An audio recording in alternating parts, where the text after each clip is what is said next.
happy, marvelous Monday. Happy New Year, everybody. I'm so excited that we are here. We are in 2024. I wanted to hop on really quickly just to share some information.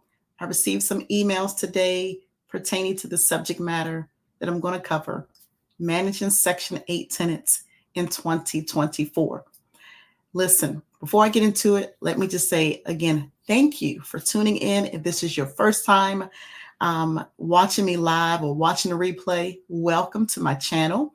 I'm Carissa Spann, the landlord and tenant expert. This is what I do each and every Monday. I bring information for the entire rental community, for landlords as well as tenants. I share information. However, it is not legal advice. I am sharing information, which is usually tips and practices that are best used or best practices in the rental community. So today I'm going to touch on a few tips, a few things as it pertains to managing Section 8 tenants. If you are a landlord, this is the place that you want to be. If you are a tenant, this is the place that you want to be. If you know someone who manages property, who owns property, or maybe someone who is thinking about getting into the rental property space, this is the channel that you want to tune in. I'm live on Facebook, I'm live on LinkedIn, as well as YouTube. If you have not already subscribed to my YouTube channel, please go over to YouTube where you can find me there, Landlord Life with Carissa Spann. This is what I do each and every Monday at 7:30 p.m. Eastern Standard Time. I'm super excited. Listen, today I'm going to touch on managing Section 8 tenants in 2024. I know that this is something that's on the mind of a lot of people. So before I get into it, I do want to explain what Section 8 is for those of you who may not be as knowledgeable about this subject matter.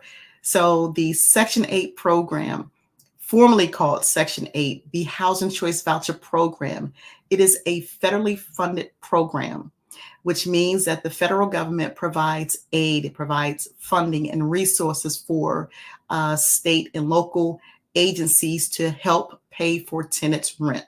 So the rent is subsidized. It's based off of quite a few factors: family size, income, if there are any dependents in the household, if the household have anybody in there that's disabled or elderly, and they look at other factors.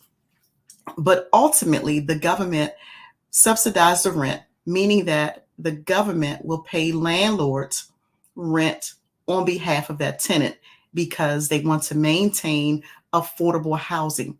Now, the Section 8 program is widely spread throughout the United States. So every state, including Washington, D.C., including Puerto Rico, including Hawaii and New Mexico, they all have some sort of Section 8 or housing authority that assists tenants with being able to pay their rent and to make sure that these families can have a place to call home, whereas the rents are affordable. Now, here's the thing that a lot of people may not know about the Section 8 program. Some areas do allow these tenants to use their vouchers to purchase a home. Okay, there is not a specific time frame per se for families to be in the program, but they must make sure that they are in compliance. There is usually a recertification process that happens that could be just depending on the agency. It could be every year, it could be every 2 years.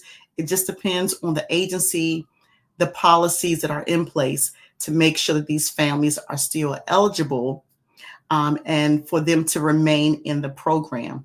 Now, the thing that families can benefit from by having a housing choice voucher is this: depending on their family size, that voucher size could change. For instance, if a family enters the program, is issued a voucher, and let's just say today there are maybe 3 people in the household and they're issued a 2-bedroom voucher.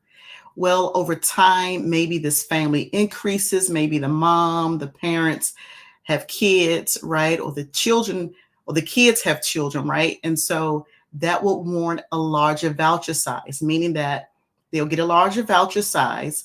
The government would assist them with finding, well, I'm sorry, the government will issue them a voucher based on the size of the family, based on the needs of the family. So the government could essentially increase the amount that they're paying for the family size because the voucher has increased. The composition of the household has changed, right? And so when it comes to Section 8, I want especially property managers and owners to know this about the program.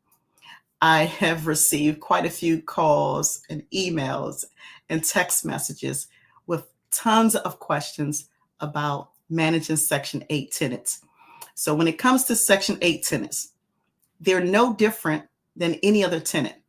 Now, the only difference is that they're going through a housing program where the government is assisting them with paying their rent. Okay. But one of the biggest questions I get often is, Carissa, how do I, as a, I'm prefacing, I'm just restating this from people who are new in the industry, new property managers, new investors, wanting to know how do they, not me personally, but how do they manage Section 8 tenants? And I tell them this: how would you manage the tenant if they were not in some sort of housing subsidy program? Now, Section 8 is just one of many. There are so many types of housing programs that are available throughout the communities and throughout the states. But in particular, the Section 8 program is one that a lot of people are learning more about, right? And so in these programs, ultimately, landlords determine who's going to rent that property. So the application process should be the same. The screening process should be the same. It should be no difference. I mean, because here's the thing: you want to make sure that you are treating everybody fair and equal. Don't treat people different because they are in a housing program, and don't bend your rules because they are in a housing program. And so you want to make sure that you have an application process that's clear, that is in writing, so that there is no misunderstanding. There is no potential for someone to say that you are discriminating against them because they are in the Section 8 program. I spoke with a young lady today, and it was a good conversation, but it was a little disheartening because she said to me, she said, Carissa, I'm a Section 8 tenant. I wanted to rent this property in Washington, D.C., but the landlord said that they don't accept Section 8. Now, this was a large property management company that she had gone to, and I was surprised to hear that someone from that office told this young lady that they don't rent to Section 8 tenants. Well, of course, me being me, a landlord and tenant educator, I did give her resources to check into, to make sure that she was not being discriminated against, because if in fact that happened, then landlords can expect for tenants to file complaints and lawsuits against them if they are violating their rights. And so just because a person is participating in a housing subsidy program doesn't make them any less of a person. Sometimes people genuinely need help. Now, I have been in the housing industry. I've been in the housing space for almost 30 years. I've worked at multiple housing authority agencies in the span of over 18 plus years. I've been in property management pretty much in my entire life. So I've worked the programs, I've worked in property management, I've been a real estate agent, I've worked in the capacity of a housing inspector, a housing educator.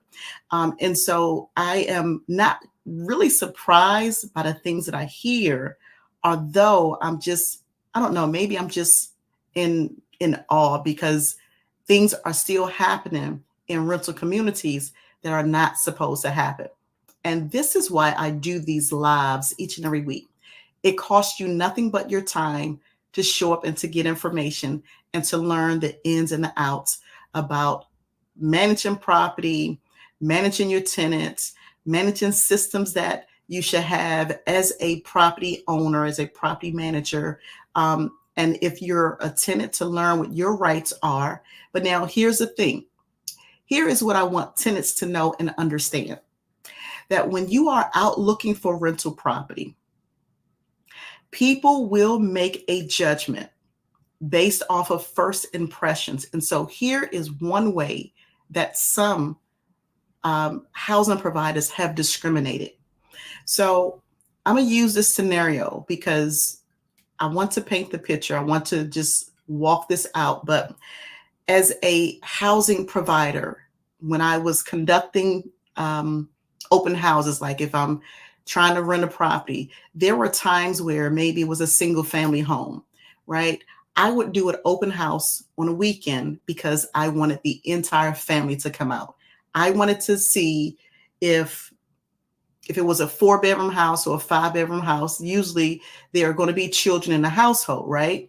So what I would do is I would conduct an open house on the weekend. I did it for a few reasons. Excuse me. The first is that I wanted to create competition. And so with an open house, a lot of people are going to come out at the same time and everybody's motivated because they see that other people are interested in the rental property. But again, I wanted to meet the family. I wanted to see who was going to go into the property, right? And when people do that, when real estate agents, when property managers do that, they do it because, again, they want to see who's going to be in there. They want to see the behavior of the children.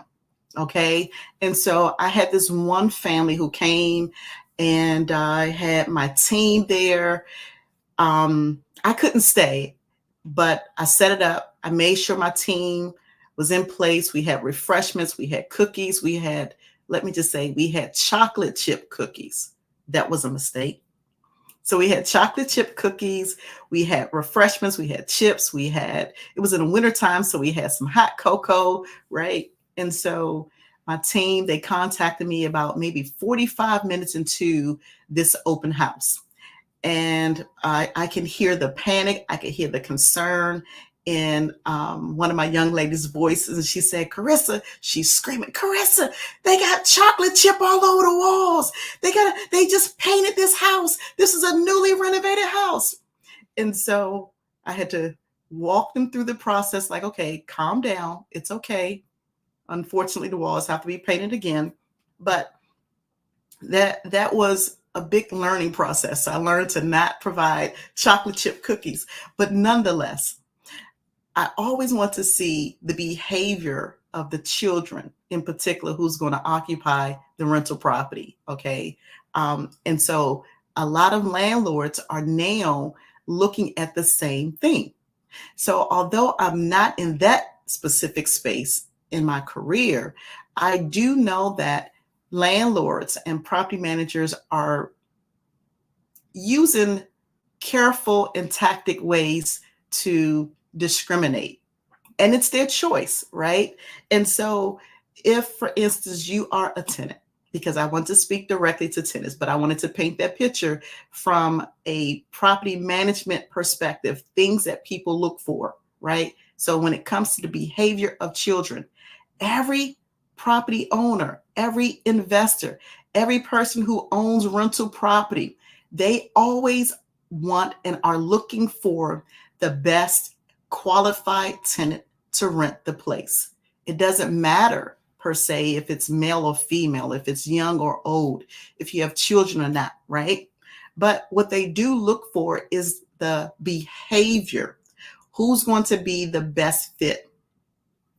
And I've had someone who reached out to me to share this, and they gave me their consent to go live and to share this information. Here's one of the things that this young lady said to me. She said, Carissa, one of the things that stand out most is when children are out of control and parents are not correcting them. That is an automatic denial.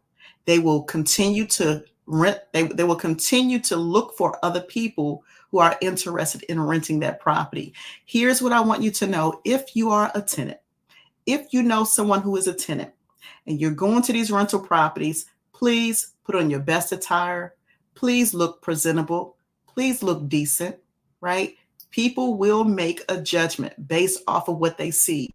And you cannot change that first impression, because here's the thing about first impressions, they are lasting impressions. And so if you go to a property, and I know that in a lot of jurisdictions that smoking marijuana is legal, right?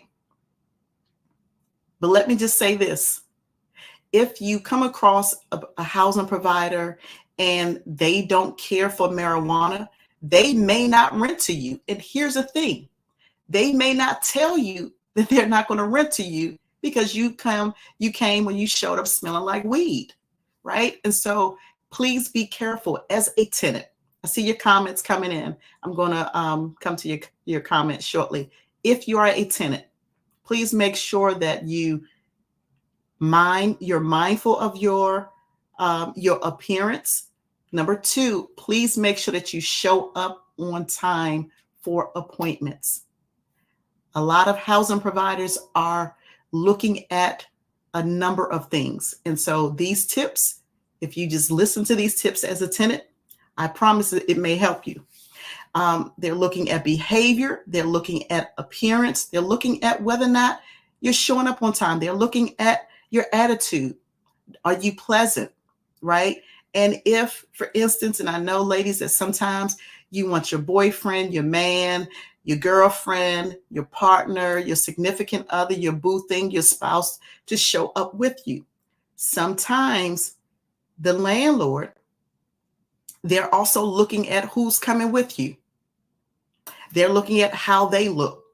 Do you smell clean or do you smell dingy? Do you smell, and this is not a bashing, because I'm trying to help you to help yourself to make sure that you can get housing, right? Because everybody needs a place to call home. Everybody needs a roof over your head. But I'm just sharing things that landlords are looking for, and they will deny you. But of course, they're not going to put this in writing. They're not going to tell you, oh, well, I didn't rent to you because your boyfriend had dreads, or your boyfriend was dark skinned, right? Or because he had his pants sagging, or she had her pants sagging. People are not going to put these type of things in writing. They're not going to put it in writing because it's against the law for them to say it.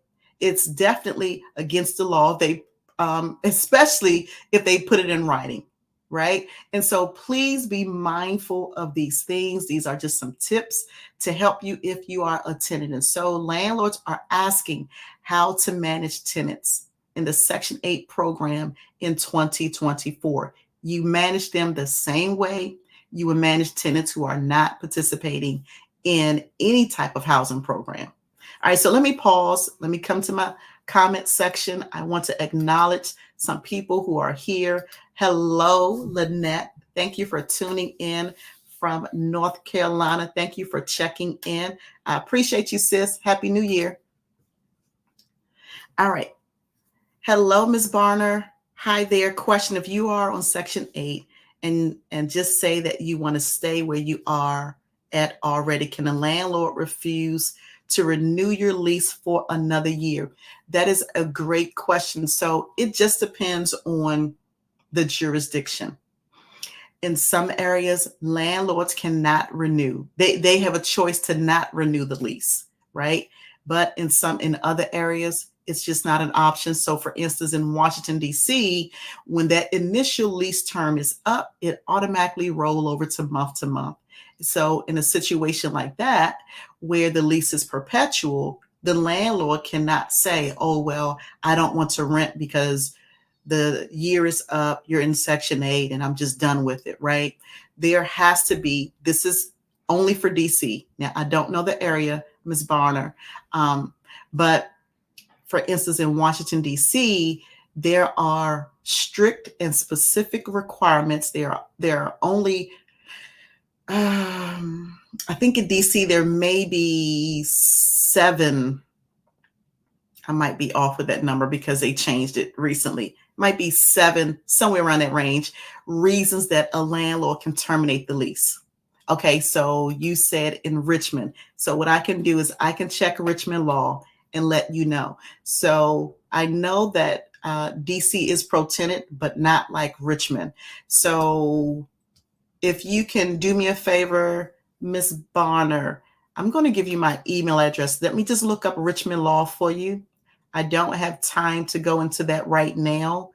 I am going to share my email address. If you don't mind, please email me. That's my email address at the bottom of the screen there, info@landlordlife.com. Please email me. I will follow up with you. I think you left a comment on my YouTube channel. I saw something a little earlier pertaining to something like this. So let me look into this. But if it's in an area where the landlord does have an option to not renew the lease, that's their right. They can choose to not renew the lease, but they can't say, I'm not going to renew the lease because you're in the Section 8 program. That would be against the law. So email me. Let me look into this so that I'll know how to respond to you appropriately. I don't want to assume that I have all the facts pertaining to your case, but I definitely want to help you. So please email me. And that was a great question. Thank you so much. All right, so today I just wanted to touch on managing Section 8 tenants in 2024. I did share some tips specifically for tenants because I want you to know and understand that although you are participating in a housing program, just because you're participating in the Section 8 program, it does not stop people from making a judgment about you based off of appearance, based off of how you look, based on the characteristics or the behavior of children, right? And so 2024 is going to look, it's going to be different for a lot of people. I know that there are a lot of housing vouchers that are being poured into the community. Here's why. There's this big push to maintain and to preserve affordable housing in the United States. HUD has poured millions of dollars into various states and communities so that housing agencies could assist more people and more family. So I promise it's going to be a lot tougher for a lot of jurisdictions for tenants to find housing because you're now competing with more people who have vouchers.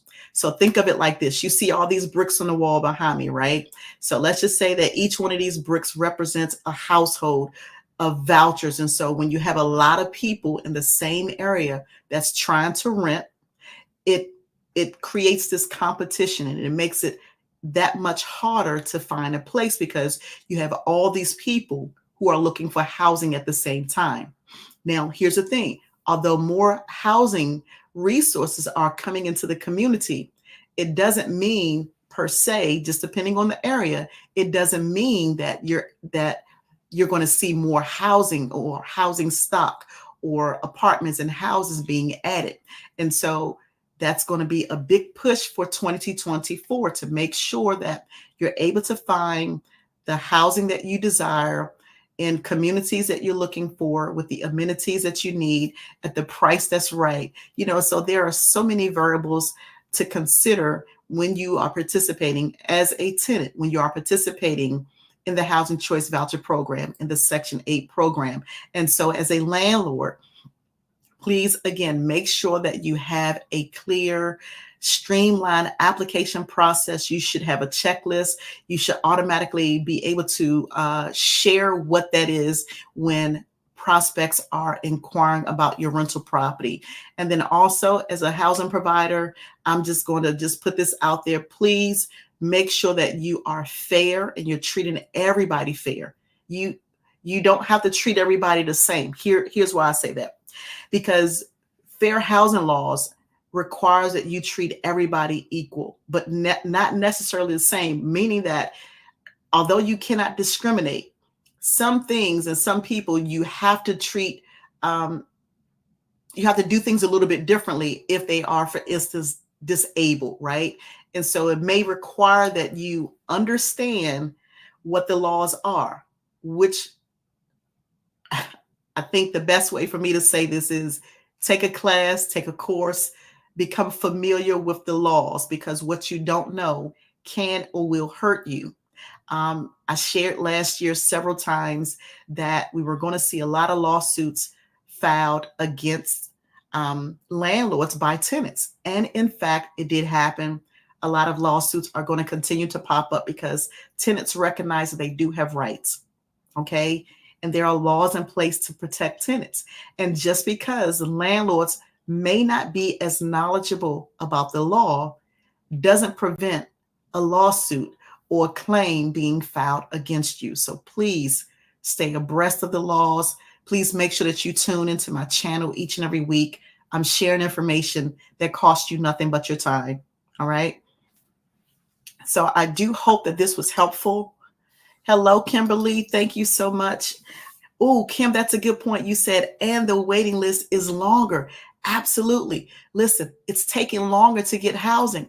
And Kim, I'm glad that you made that comment. So here's something that I began to do towards the end of last year.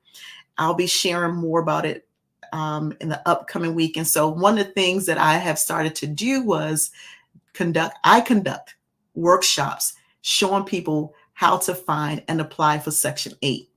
And so these programs are nationwide. A lot of these programs you can find online, and a lot of people don't know where to go to get these resources. But yes, Kim, that is so true. Let me put it back up.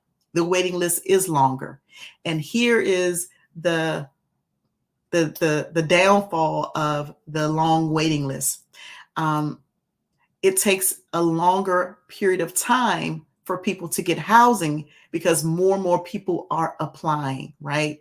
And so remember, I gave the scenario, Kim, I'm not sure if you were on, I gave the scenario about the bricks in my background, right?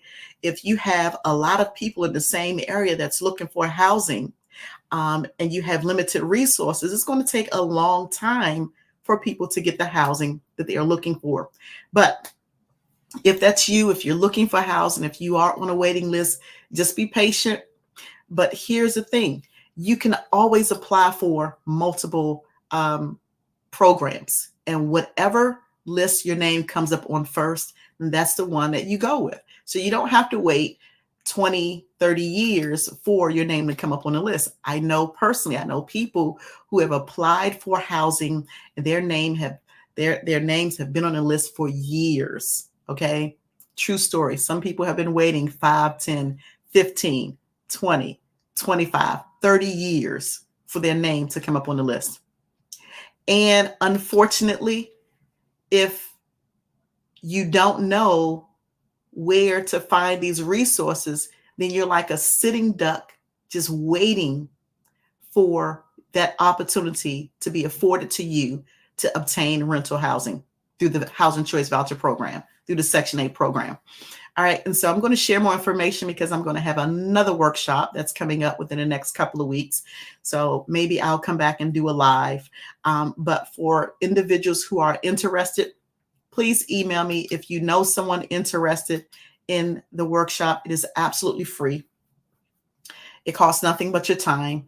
However, if you want my team and I to work with you, we provide resources. We will help you navigate that process. We provide templates and material and a whole bunch of other things. And of course, there's a small nominal fee for that, but it costs you nothing but your time to show up for this workshop. And we give you all that information. We show you where to go and how to get it. All of that is free. And so if you are interested, that is the email address right there, info@landlordlife.com. Please email me and we will definitely follow up. All right, so here are a couple more comments here. Thank God our waiting list is not that long. Well, that's a good thing, Kim. That is a good thing. All right, next question. Are you familiar with HUD VASH? How difficult is it to evict a veteran who has Section 8? Absolutely great question. So VASH is the Veterans Program. So there are different pots of money for different categories of people. So the HUD VASH program is for veterans. And so there is also a big push to help house homeless veterans. So the question is, how difficult is it to evict a veteran who has Section 8? Well, here's the thing. Uh, the laws are in place to make sure that each tenant is treated fairly. And so, is it difficult? Is it more difficult to evict a veteran than it is to evict someone who's not a veteran? I don't think that it is. I think that the laws are in place. I think that there may be extra resources available for veterans because with the veterans program, they have a permanent supportive housing case manager. So there are usually resources available for veterans, right? That may not be available for someone who is a non-veteran. So what does that mean? If that tenant has a case manager and the case manager comes into the awareness or acknowledges or understands that this veteran tenant is faced with the possibility of being evicted, they're going to try to get that tenant some help. They're going to look for some resources. They may have a wider pool of resources available to assist them with finding a landlord and tenant attorney who could assist them. But here's the thing: if you are a landlord and if you have a tenant who is a veteran through the VASH program, pull that back up, VASH, then reach out to that tenant's caseworker to see if there's a way to kind of resolve any of the issues that are going on in the rental property. But that is a great question. The laws are the same. It's just that the resources, there may be extra resources available just depending on the type of tenant that's in a rental property. But that's a great question. Thank you so much for that. Well, listen, my time is up. I thank you for yours. I wanted to address this matter because I received several questions by calls, by texts, by emails pertaining to new investors, new owners beginning to rent and asking about the Section 8 program. And so please make sure that as a landlord, you know what the laws are. Please, as a tenant, know what your rights and your responsibilities are. Please take the tips that I've shared today as a tenant. Look at the behavior of everybody that's going to be in a household when you're going out looking at rental property. Make sure that your appearance is up to par. Be mindful of not just your physical appearance, right? But be mindful of how you look, how you dress, how you smell, because sometimes people, they won't tell you that they're offended as a tenant that you show up smelling like weed. They'll just go on to the next person and they'll maybe just say, well, we chose somebody else. I'm going to tell you the truth because I would rather, and some people may be offended, and that's quite all right, and I get it. But at the end of the day, I'm here to help, right? So I'm here to help landlords, and I'm here to help tenants. And so I would rather offend you here versus you showing up and you get your feelings hurt and not get into the rental property that you desire because somebody wouldn't tell you this. So I hope that this information was helpful today. I'm Carissa, the landlord and tenant expert. This is what I do each and every Monday. I jump on, I share information to help the entire rental community. I absolutely love what I do. Thank you for showing up. And again, please subscribe to my YouTube channel. I am live, I'm online, Facebook, LinkedIn, and YouTube every Monday at 7:30 p.m. Kim, you said, do you have a class for owners of Airbnb? Kim, believe it, it's coming down the pipe in 2024, a class for owners regarding Airbnb. I'm a little delayed on it, but yes, absolutely. Thank you for that question. You said, or how to own one.